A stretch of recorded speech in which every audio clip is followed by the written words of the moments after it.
Muy bien. Presentamos al doctor Federico Gallo Quintián. Es abogado por la Universidad del Salvador, ha realizado cursos de posgrado en las especialidades de Derecho Constitucional y Comunitario Europeo en la Universidad de Salamanca, España. También ha realizado cursos de especialización en Justicia Constitucional y Derechos Humanos en la Universidad de Bolonia, Italia.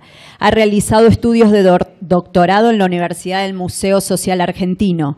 Es profesor adjunto de Derecho Constitucional 2 en la Universidad Nacional de La Matanza y ha sido profesor adjunto en la especialización de Derecho Administrativo de la Universidad Católica de La Plata. Es director del Instituto de Derecho Constitucional de La Matanza, profesor invitado en posgrado en la especialidad de Derecho Administrativo y Constitucional. Ha participado como coautor en 7 obras de la especialidad Derecho Procesal Administrativo y Justicia Constitucional. Ha sido disertante, conferencista y ponente en diversos congresos y jornadas de las especialidades mencionadas. También es miembro del Comité Académico de la revista Tema de Derecho Administrativo RIUS. Es juez del Juzgado de Primera Instancia en lo Contencioso Administrativo número 1 del Departamento Judicial de La Matanza. En la tarde de hoy nos ilustrará con el tema que es Acción de Amparo y Proceso Contencioso Administrativo Provincial. Pido un fuerte aplauso para el doctor Quintián.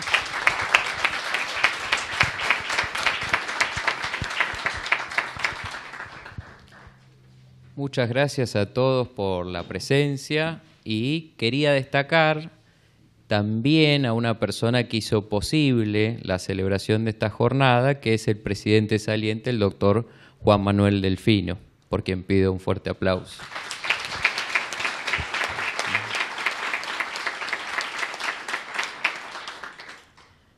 Me complace mucho estar en este panel, con esta compañía, y de alguna manera mi pretensión es poner en realidad todas estas situaciones que estamos viviendo regularmente, como es el proceso de amparo en la provincia de Buenos Aires y su relación con el fuero contencioso administrativo y con el proceso contencioso administrativo específicamente.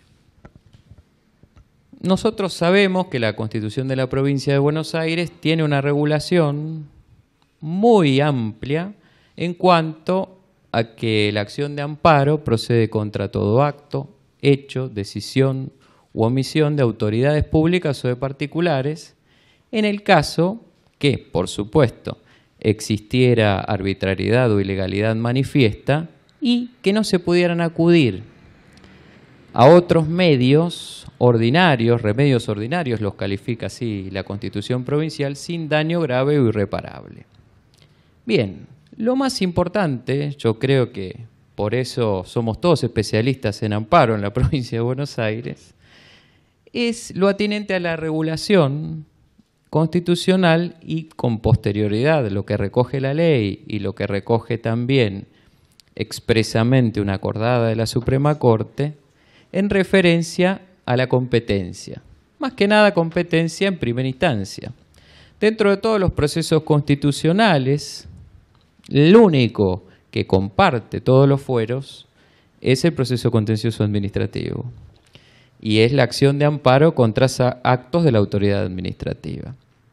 Ello trae muchos problemas porque quizás no sea una materia en la cual uno esté dedicado expresamente en primera instancia, más sí eso sucede en la alzada, ya que luego de sucesivas reformas, la ley mantiene que la Cámara competente en materia de cuestiones vinculadas con el derecho administrativo es la alzada regional, en este caso y en nuestro departamento judicial es la de San Martín.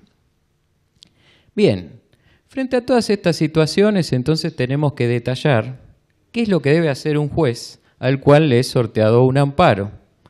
No necesariamente declararse incompetente porque vamos a saber que luego de la cuestión nos va a volver.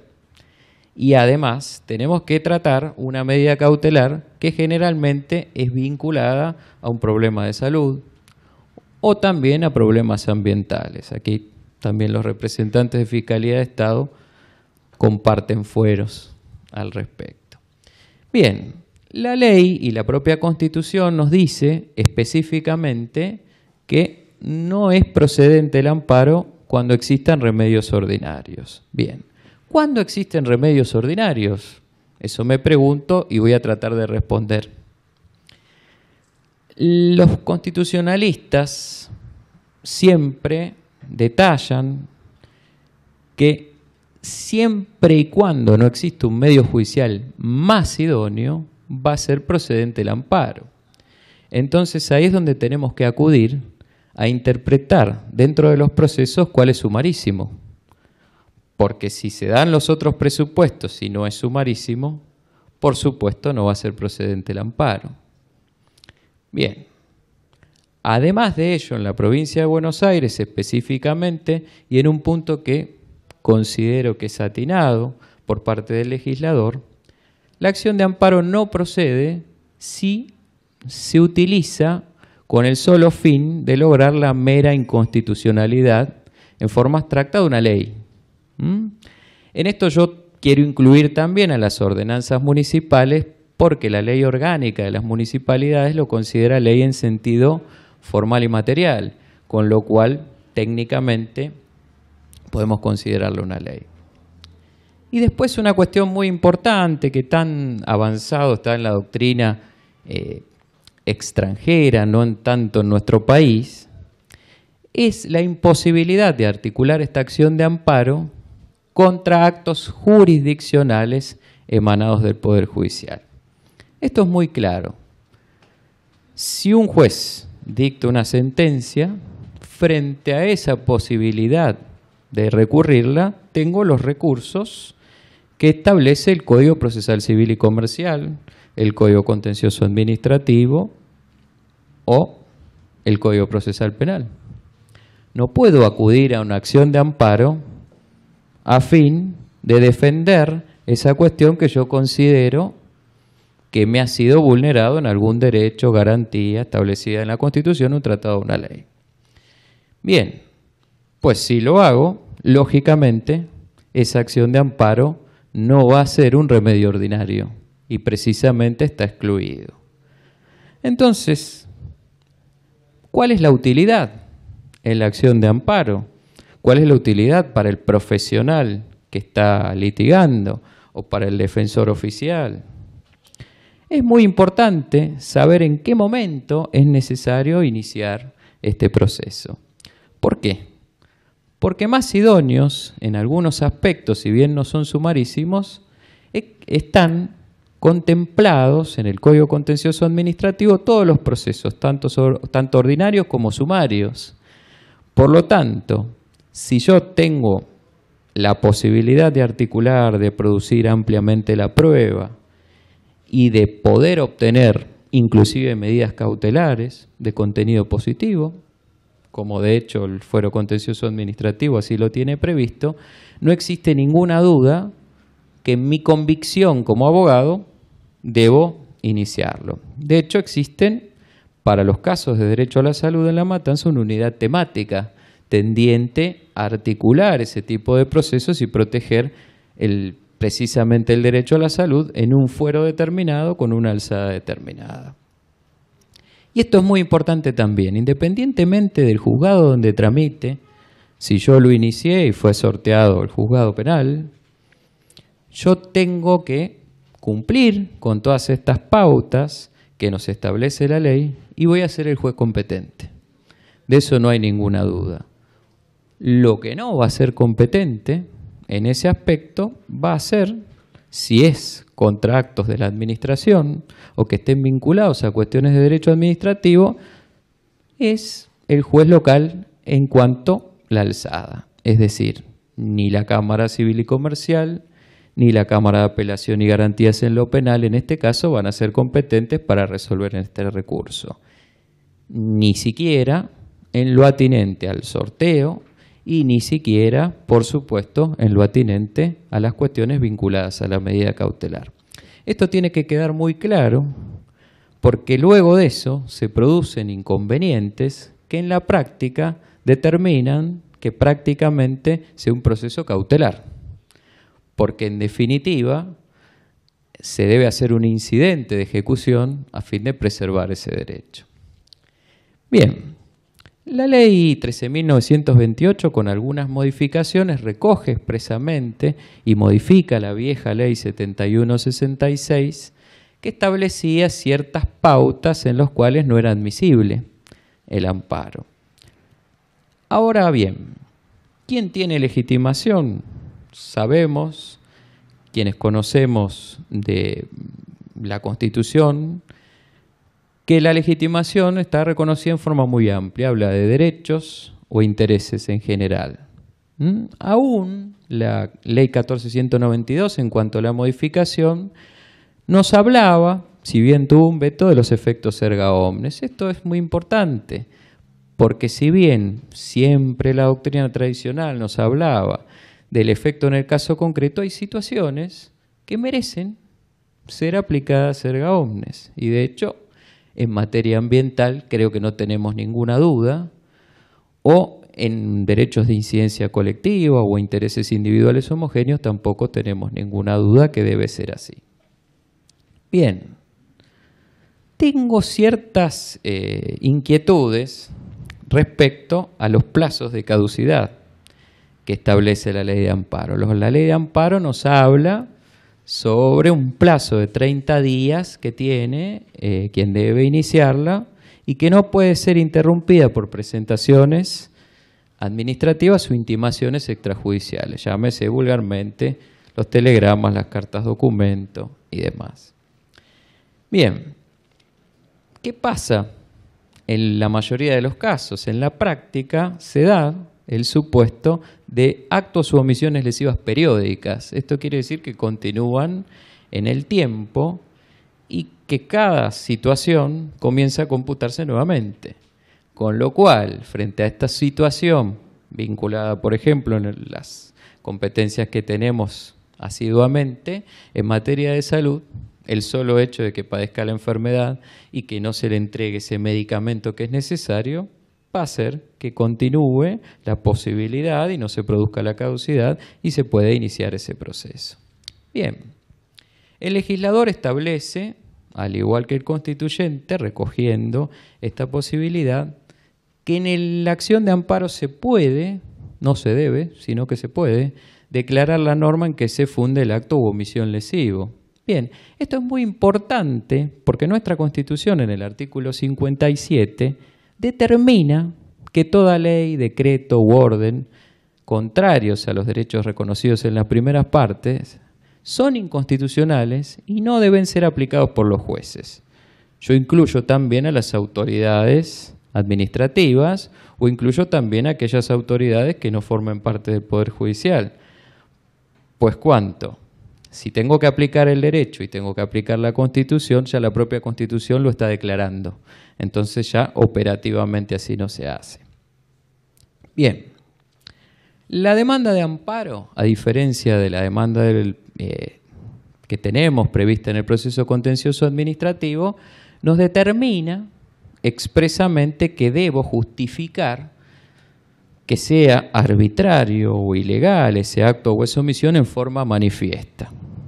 Todos nosotros sabemos que existieron y existen omisiones inconstitucionales que precisamente ponen remedio los jueces, como bien apuntaba el doctor Ezequiel Casañe, y que quizás sea necesario para que ese derecho se ejerza iniciar esta acción. El ejemplo más claro es el atinente al funcionamiento de nuestro fuero. El fuero contencioso administrativo, si no hubiera sido resuelto por la Suprema Corte en el marco de una acción de amparo iniciado por el Colegio de Abogados, no hubiera tenido el resultado que se obtuvo. Bien, si yo no puedo convencer al juez en forma palmaria, si no, yo no puedo determinar en la demanda que hay arbitrariedad o ilegalidad manifiesta, lógicamente la tendencia va a ser de rechazarlo, y de rechazarlo in limine, no solamente la medida cautelar, sino la acción.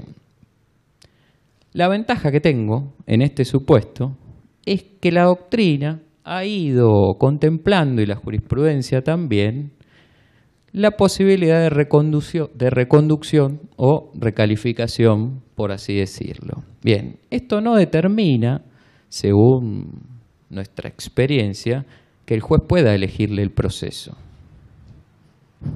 sino que lo que debe hacer es decir, mire, existen medios judiciales más idóneos, por lo tanto darle la posibilidad de optar. ¿Por qué? Y esto es muy importante, porque de esa manera yo reavivo los plazos que tiene de caducidad, ya que si tengo 30 días para la acción de amparo, tengo 60 para los procesos sumarios y 90 para los procesos ordinarios, quizás la elección equivocada de la vía no provoque la pérdida de ese derecho. Y esto es tan importante también porque va a determinar, si es un proceso diferente, la intervención y la competencia del juzgado de primera instancia que corresponda, que en nuestra zona todos ustedes saben que es único. Declarada esa admisibilidad, y si fuera el caso de incidencia colectiva, la Suprema Corte ha creado un registro de amparos de incidencia colectiva en el cual se inscribe ese tipo de proceso, se debe convocar, a mi modo de entender, se debe convocar, no se puede, a una audiencia que es de conciliatoria y simplificadora de prueba. ¿Por qué?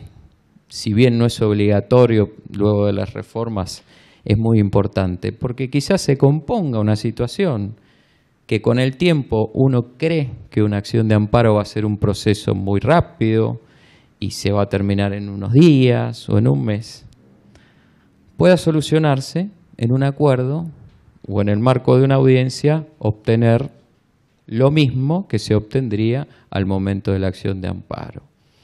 Esto es muy importante porque también tiene que ver, y ahora nos hemos puesto de moda con estas cuestiones en la provincia de Buenos Aires, con la materia de costas y de honorarios.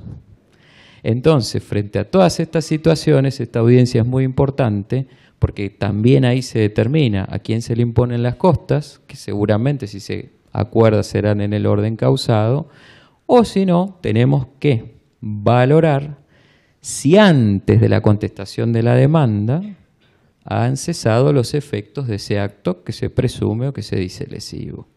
Bien, en ese caso también se trata el tema del pedido de levantamiento de las cautelares. Entonces eso también es muy importante porque quizás haya una medida cautelar que esté afectando el funcionamiento de algún organismo del Estado o que no se pueda cumplir, entonces se fijan distintas pautas.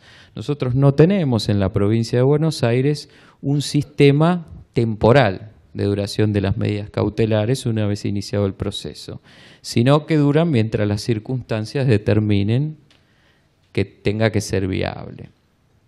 Y además es muy importante porque esta audiencia simplificadora de prueba va a determinar que haya pruebas inconducentes o carentes de utilidad que sean desestimadas o quizás que el juez pueda complementar, dice la propia Constitución, por propia iniciativa, el material probatorio. Bien, y esto es muy importante. Tanto en el proceso contencioso administrativo como en la ley de amparo provincial, el juez puede decretar prueba de oficio. Sin petición de parte tiene que lograr la verdad jurídica objetiva. Y esto es muy importante, porque quizás en un proceso sumarísimo y en un proceso acotado uno piense que no se puede lograr. Pero la propia Constitución así lo determina. Además de todas estas cuestiones, es muy importante tener en cuenta que avanzada la jurisprudencia ha sido reconocido el proceso de amparo como un proceso amplio desde el punto de vista que puede y debe ser recurrido y que es pasible la sentencia de la Cámara respectiva de ser atacada por los recursos extraordinarios que hubiere lugar. Esto es tan importante porque en definitiva se ha reconocido al amparo como un proceso excepcional, pero no residual ni subsidiario. Es decir, si se dan todas las condiciones que se tienen que dar, ese proceso es viable, es admisible, tramita y se llega a su resultado. Si no se dan esas situaciones, tenemos todos los procesos que tiene el contencioso administrativo provincial, que es un código muy amplio y que tiene procesos sumarísimos, que tiene procesos ordinarios y que conserva procesos sumarios. Y que quizás evitemos también equivocarnos en esta situación. Otra de las cosas que considero importante es también decir cuál es el efecto de la sentencia del amparo. Si bien antes decía hacer cesar los efectos, puede el juez no solamente hacer cesar los efectos, sino componer esa situación y determinar conductas a seguir a fin de que esa omisión cese o a fin de que se cumplan determinadas pautas que han sido establecidas con anterioridad.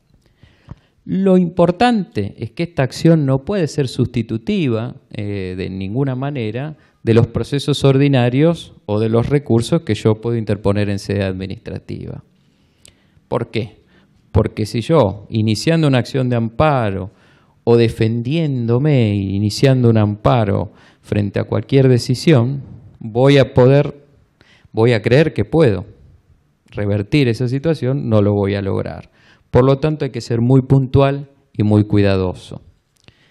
Y una de las cosas que sí me parece muy interesante, en el cual ha sido introducido por el legislador, es que la medida cautelar debe ser tratada en el día.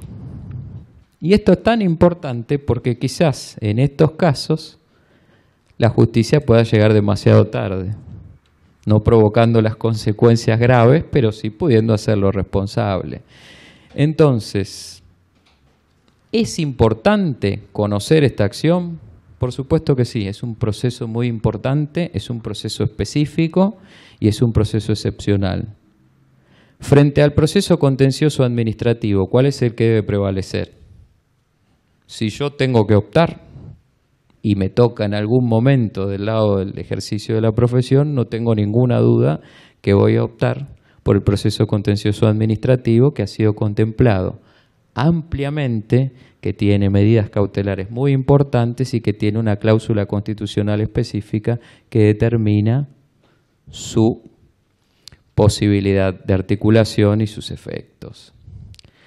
Es por eso que sin excluir este proceso y considerándolo, por supuesto, muy importante, pero excepcional, invito a todos a que en el caso nos pongamos a estudiar cuáles son los procesos que son importantes iniciar ante cada situación que nos toque. Porque de esa manera, y aquí para eso estamos todos, vamos a garantizar la tutela judicial efectiva. Muchas gracias. Agradecemos las palabras del doctor Federico Gallo Quinteán.